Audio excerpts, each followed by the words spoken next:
up, everybody? It is Hans Rockwell with the Rockwell Rundown. It has been a minute since I have made a podcast.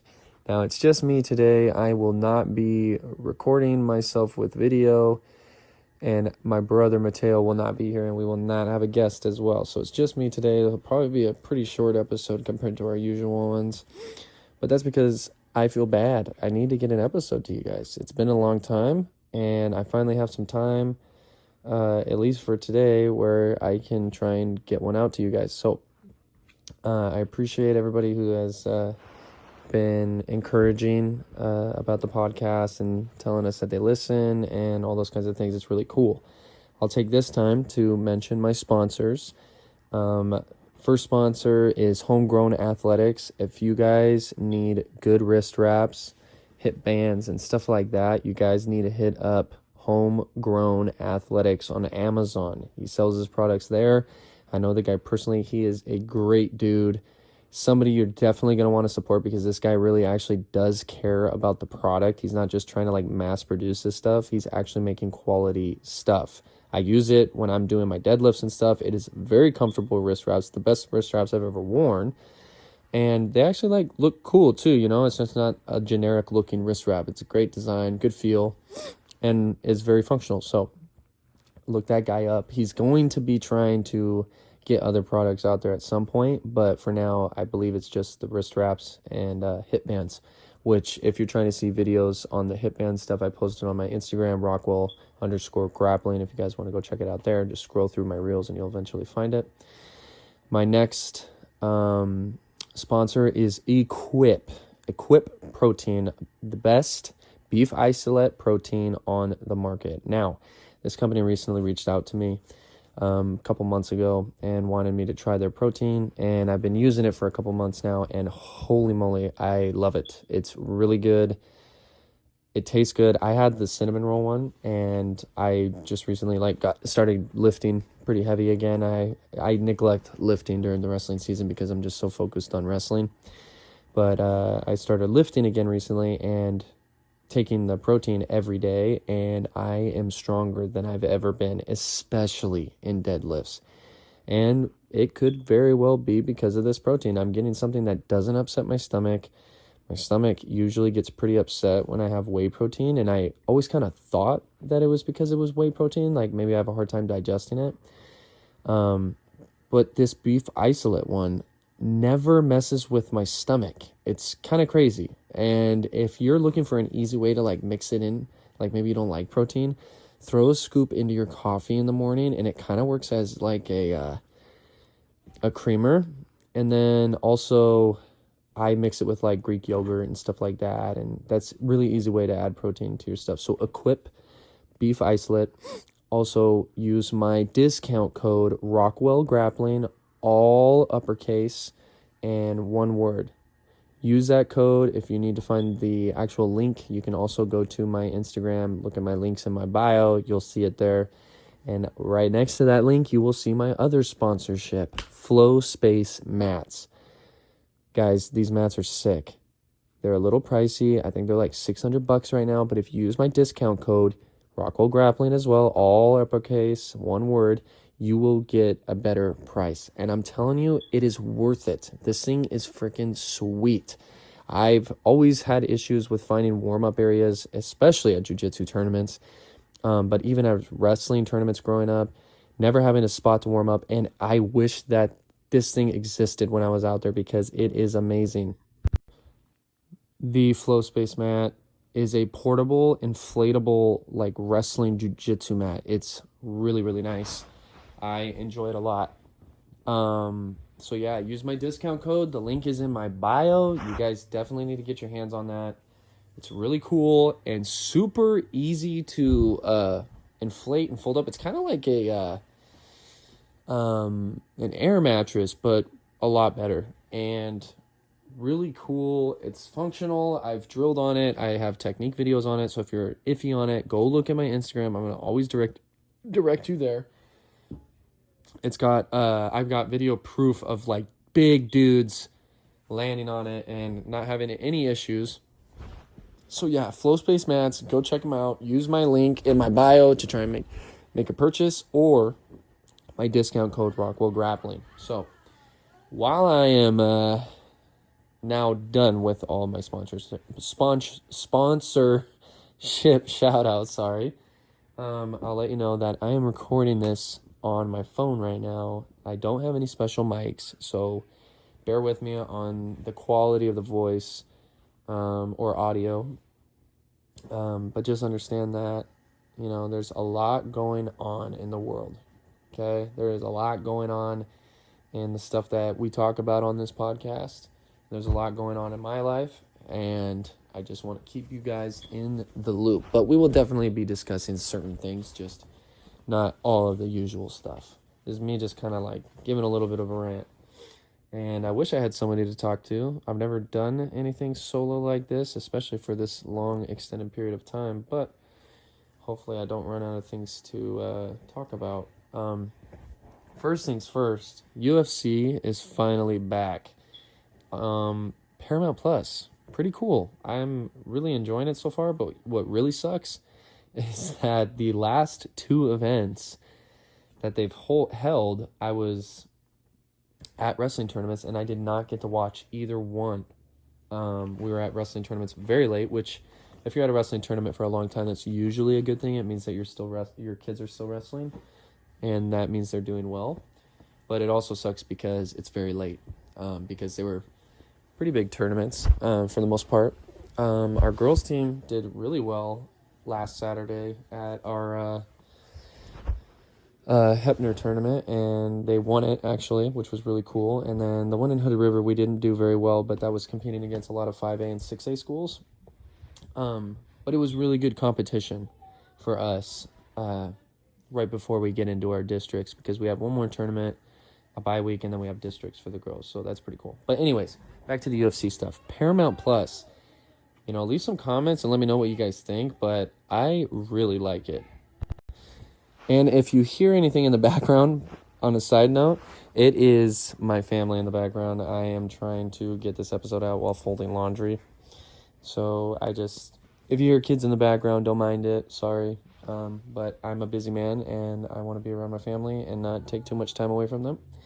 But the Paramount Plus with UFC, I really like it. I don't know about you guys. Leave some comments and let me know what you guys think. But I really find it very convenient that it's on there. It's way less expensive. I hated having to pay for the monthly thing. I would do it anyways. I used to, find ways to watch it, but I ended up just buying the bullet and paying for the pay-per-views. But man, dude, are they expensive. They take a big toll on your wallet.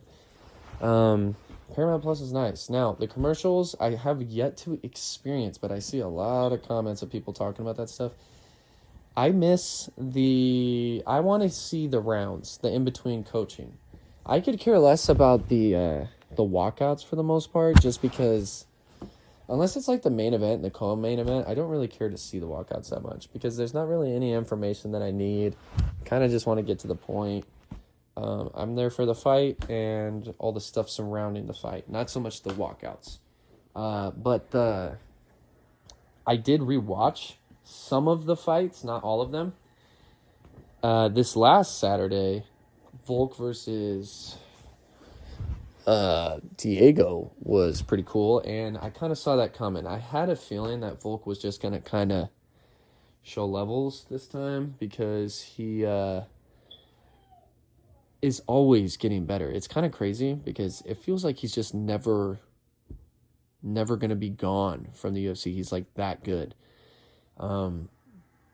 Very impressive. But Diego Lopez, man, I feel for that dude. I would like to see him be the champ, but also I really like Volkanovski, so what are some other things that happened? What was the co-main event in that fight? I don't even remember the co-main event in that fight, but the card before that, Justin Gaethje versus Paddy Pimblett, that was sick. I did not think Paddy's stand-up was going to look that shitty. I don't know about you guys, but his stand-up is fucking terrible. He cannot... He needs to hire a new striking coach. Like, I don't know if you guys watch that shit. It is bad, dude. He has his chin way up in the air, doesn't tuck it at all when he's punching. Like, I don't know. It was just bad, and his takedowns are terrible. Like, I don't know. It was not a good performance. It was really, really sloppy, even on Justin's end. Now, Justin is usually kind of like that, sloppy, but, like, he was constantly dropping him, and so I think that enhanced his urgency of trying to put him away, and so that's why it kind of, like, looked a lot more sloppier than he probably would have liked it. But overall, it was an entertaining fight, but fuck, dude. Terrible techniques, you know? They were just getting beat up. A lot of those fights ended up the way that I kind of thought they would, like Umar winning and stuff like that. Here comes my kid over right now. What's up, buddy? Okay, well, the baby is upset because we're not giving him TV. So both of our kiddos that are in the house currently are having a very hard time. But yeah, I liked the UFC events. They were pretty good. I don't know about you guys. I really like that it's not on ESPN anymore. It's way more convenient to be on Paramount Plus and less subscriptions because I was already subscribed to Paramount Plus for other TV shows like The Tulsa King. If you guys haven't seen The Tulsa King, it's a pretty good show. I really, really liked the first season. Pretty solid. But a TV show I really want to put you guys on is the new Game of Thrones show that came out about Sir Duncan the Tall. I think it's like the Night of the Seven Kingdoms or something like that. You guys need to watch it. It's shorter episodes. It's only like 30 or 40 minutes long. But it's a very cool atmosphere. And it's funny and not as gory and crazy dark as Game of Thrones was. At least it's not like that so far. The third episode just came out yesterday, Sunday, and I think you guys should try and watch it. It's pretty solid. I liked it, and I recommend it to everybody. What's other things that are going on? I am trying to keep this jiu-jitsu thing rolling. If you guys are looking for a place to train, come and check us out. I have to move class around and be, like, pretty, I don't know. I have to cancel class sometimes, and I really hate doing that because of wrestling season. It makes it really hard, but if I don't, there's so many things going on, it makes it really difficult for me to be able to host class all the time, especially when I'm the only one that's doing it. Now, when I get to the point where I can have more people help me and afford it, that would make my life a lot easier because then I don't have to cancel class. But in the building state that I'm in right now of building the program still and, you know, being in the middle of wrestling season, it's just kind of the stuff that I have to do. But if you guys are looking to train, right now is a great time because classes are a little bit smaller. So it's a little bit more one-on-one stuff a lot of the times and you get a lot more attention. So I think it's perfect and ideal for people who are trying to learn jiu-jitsu. And striking, we have a boxing guy that's taking the class, and he's pretty solid. And he's been helping us a lot with our striking and drills and stuff like that so that we can all continue to get better, including myself. And we're not doing any sparring for striking right now. We are doing sparring for jiu-jitsu. So you will be getting a decent workout, but you guys got to check it out, man. If you're a rec center member and you're in the area, you get my class for free. So you guys might as well come and check it out and not be a scrub. Some other cool stuff that's been going on is, you know, just the NCAAs for college wrestling. Like, dude, this season is so good so far. I haven't been this excited for an NCAA tournament. I don't know if I've ever been this excited for it. I cannot wait to get to the NCAAs. March Madness, baby. It's going to be sick. I'm super pumped. The weight classes that I'm going to be watching the most is going to be probably 133, 157, and probably 184. Honestly, even heavyweight is pretty stacked.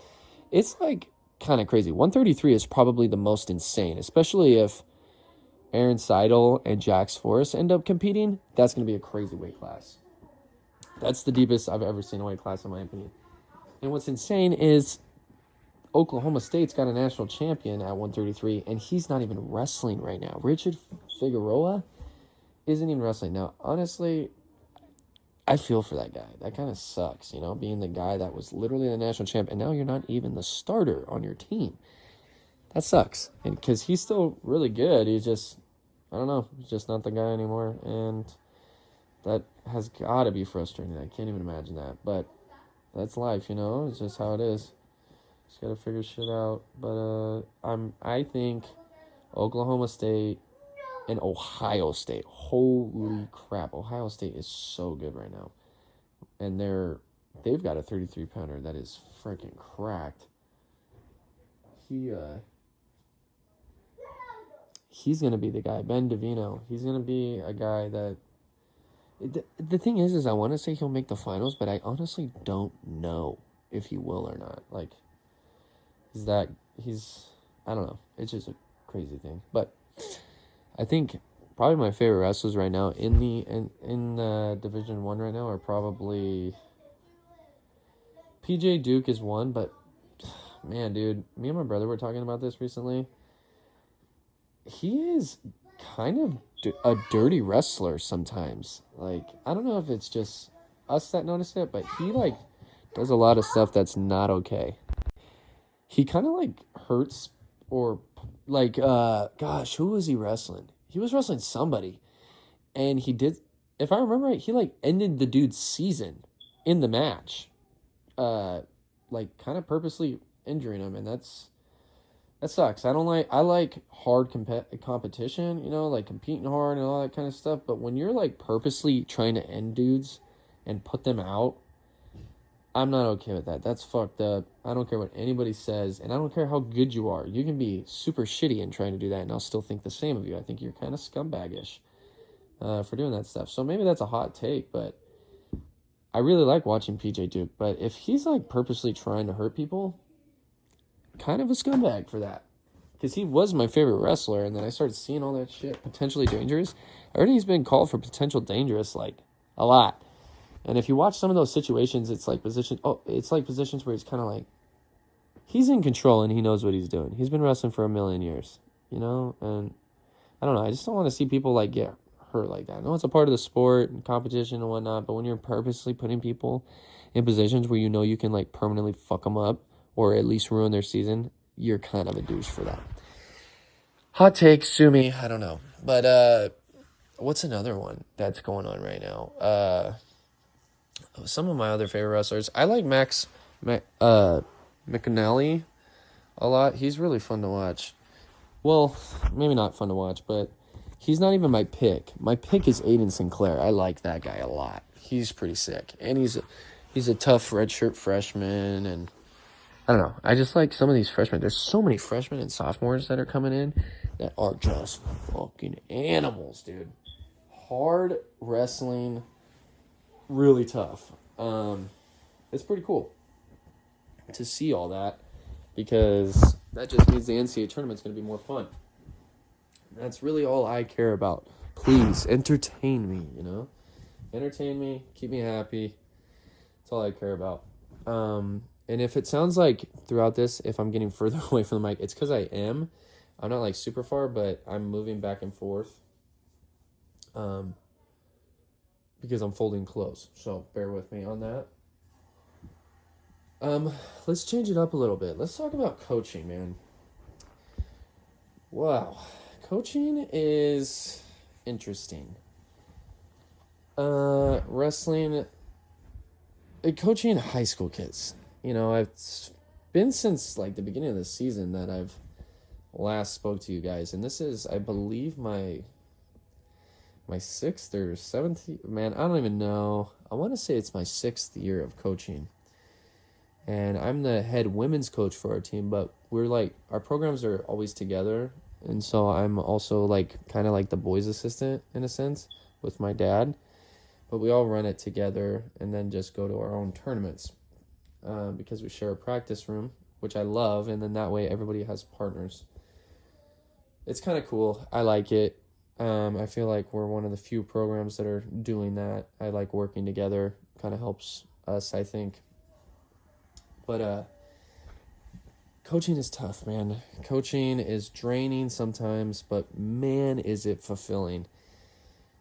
Let's go with the fulfillment part of it. I think I get more enjoyment watching a kid win with for one, things that I taught him or her, and, getting over that hump. And I think a lot of coaches can probably agree with me on this, that getting a kid to finally click on something is like, I think it's more satisfying than actually wrestling the match and winning myself, because I know what I'm capable of and I know what the kid's capable of. But a lot of these kids, they don't know that they can achieve like really, really awesome, great things. And so when you see them finally, hit that milestone or like win a match or something like that, man, is it awesome, especially when you're there to like be a part of that win with them. It's just like, I don't know, it's really nice. And I know that's why everybody loves coaching, because of that reason. It's just a great feeling seeing a kid win. Maybe they didn't believe in themselves and then they go out there and they prove themselves wrong. I love that stuff a lot. And I'm not gonna lie, I had an athlete this last Saturday. Man, she wrestled good. I was so happy with her. She's wrestled, and I'm not going to throw a name out there, but she knows who she is if she ever listens to this. She wrestled amazing, and I hope she continues to be that aggressive. I've got some girls on my team that are pretty tough, and they're building, but sometimes they lack confidence, and I just wish they would believe in themselves more and be more aggressive, because our girls, when they're more aggressive, are way better.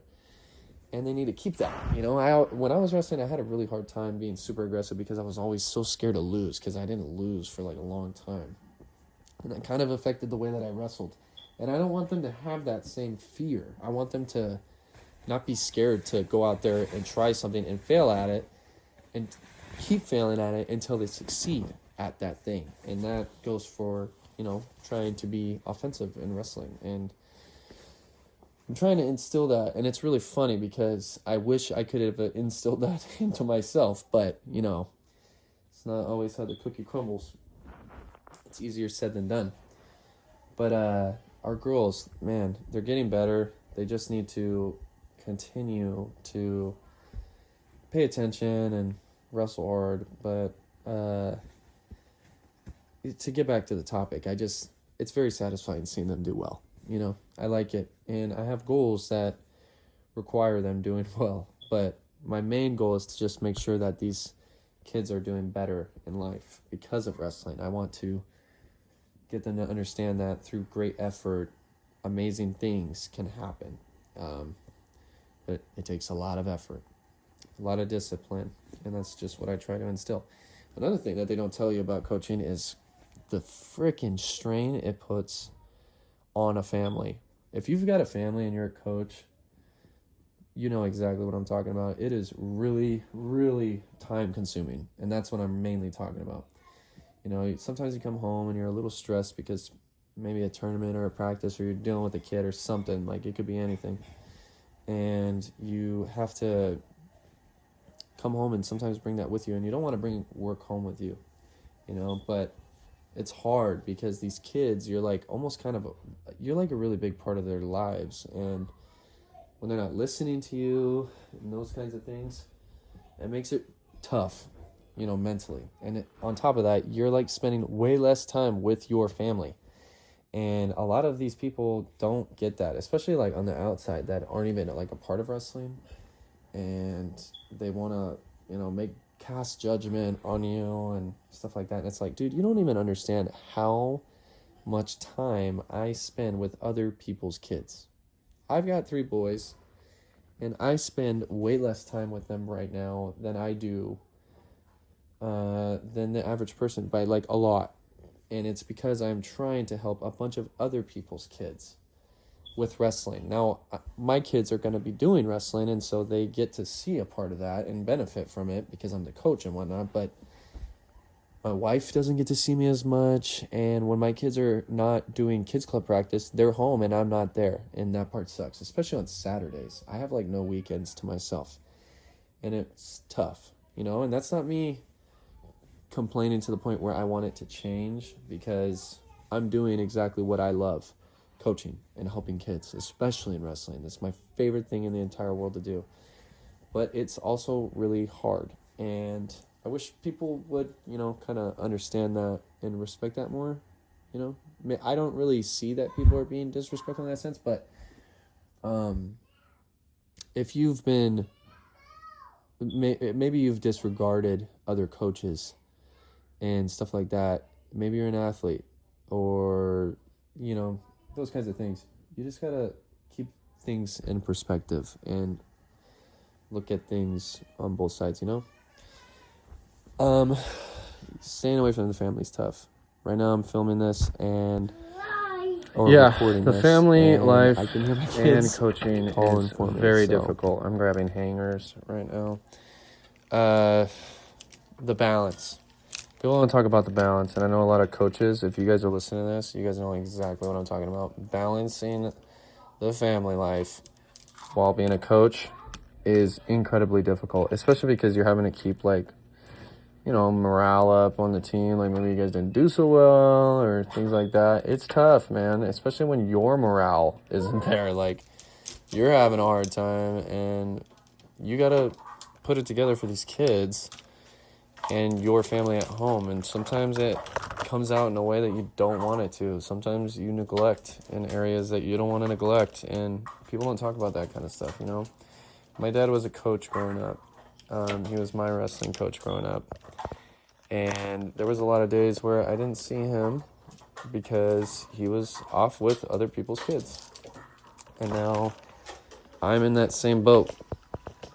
And it's hard. And figuring out a way to balance it while still keeping your sanity is hard. Because there's things that you want to do, like if you got hobbies, like if you have certain hobbies, like maybe you play video games, for instance. I play video games. It's a great way for me to debrief. It's kind of like my books, I've been playing a lot of story mode games and stuff like that, and I collect video games and all that kind of stuff. It's always been a part of my life. But I don't watch a ton of TV, and so it's how I debrief. Well, I don't get to play very many video games during this time because when I come home, I'm already gone all day. I can't, I don't get the luxury of having that downtime to myself unless I stay up really late and get it. And I don't want to do that. I'd rather get my sleep because I do a lot of exercise every day at work, and I got to wake up early and get the kids ready for the next day so that, they can be ready for school. And my wife has an easier time in the morning because I get the kids ready for school and get them dressed and all that kind of stuff while getting my stuff ready. And that's kind of like our routine, and that's the way that we find balance. But these are just some of the difficulties that they don't really talk about in coaching that I think if you were an aspiring coach, you really need to take into consideration. If you're a single dude and you just work a regular job, it's perfect. It's super easy. But if you're a guy who has a family and you're trying to coach, it's tough. It's rewarding, and I'll never give it up, unless I get really old or I suck at it. But it's amazing. Especially like this little dude right next to me. My son is right next to me. If you can hear him. Hey, put that back. Okay, go give it to mommy. He makes it worth the while because one day I'll have an established program and hopefully he's a part of it, and I get to share all these experiences that I've made with other kids with him growing up, and this big part of my life, which I know everybody that is coaching and has kids can relate to. Some other things that they don't really talk to you about is the amount of paperwork. Holy moly. It's tough. I also think that dealing with parents is hard because there's so many different parents and it's their babies and you got to make sure that you're doing right by their kids. And even if the kids are maybe not making the best choices, you got to tiptoe around some of that stuff and it's hard. So that's probably not one of my favorite parts, but I do think I have pretty decent parenting, or not parenting skills. I do have good parenting skills, I think, but people skills. I think I do a good job of navigating difficult conversations, even though I don't like having difficult conversations, especially with people that don't have my best interest in it for them. but I will have the difficult conversations if I have to, and I've been getting better at that, and that's something that my dad has been helping me with a ton. Because I don't like confrontation. It's weird because like I know how to fight and I train fighting all the time, and I absolutely hate confrontation. It makes me incredibly anxious, and even like arguments and stuff like that. I don't like it. I just don't like that kind of stuff. But coaching with my dad has actually helped me a ton in that sense because he doesn't mind the confrontation. He doesn't mind ruffling feathers, and you can always learn from anybody. And that's something that I am learning every day. Yeah, so it's a crazy, crazy thing to be coaching. It's hard, and people maybe on the outside don't quite understand it. There's a lot of things that go into it that are hard. But, like I said, I love coaching wrestling. It is my favorite thing. I love jiu-jitsu too, but I love wrestling a lot more because it's what I grew up doing. I like jiu-jitsu, like, pretty much, almost as much as wrestling, but wrestling's my first love. It's my baby. So I know a lot of people can relate to that kind of stuff. So, yeah, I think that's probably it for this podcast. I just kind of wanted to talk about a few different things and not take up too much time away from the family. I hope you guys enjoy this. If you guys hear stuff in the background, just ignore it. It's hard to find time, and alone time especially, where there's not a bunch of people interrupting and stuff like that. But yeah, like, share, subscribe, leave a comment, and let me know what you guys think. Thank you.